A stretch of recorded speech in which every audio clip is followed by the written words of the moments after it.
Edu, wag mo nang pakawalan si Biancy. Sayang pag pinakawalan mo. Maganda at saka gwapo ka rin. Bagay ba sila, mami? Yes, of course. Sabi ng mga baso, hindi daw eh. Hindi. Hmm. Pogi si Edu. Alsula. Ah, solid NC pala to. Yeah, yes, of course. Shout out po sa mga taga, ano. Lahat naman, Danjoy. Oh, Danjoy, oh. Danjoy. Jomcar. Jomcar. And of course, lahat ng love team. Lahat na love team. Solid kanina po kayo, no? Mm-mm. Kailan po kayo nanood ng kanina? Ay, matagal na. Almost na 2 years.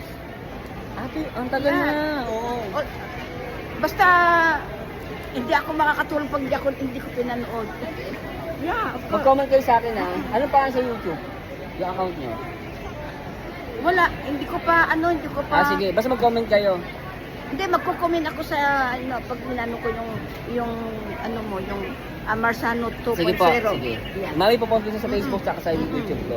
Ingat po kayo, mama. Saan po na Singapore, ya? Opo, Singapore. Bakasyon na. Babay po kami ng Sabado. Alam ko naman Singapore ka eh. Saka si Kuya Putput doon sa sa taga-samba yun. Sige po. Anyway, mami, thank you, ha. Dr. Love. Si Dr. Love. Anong sama-sama ko, Dr. Love?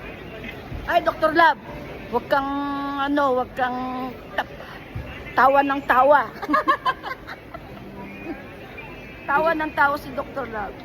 Sino, sa tingin mo, sino pinaka-matinding bulong?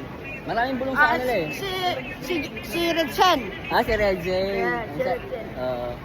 Sige, mami, babay na tayo sa ating Okay. kalingap. Okay, bye-bye. Okay, bye-bye po.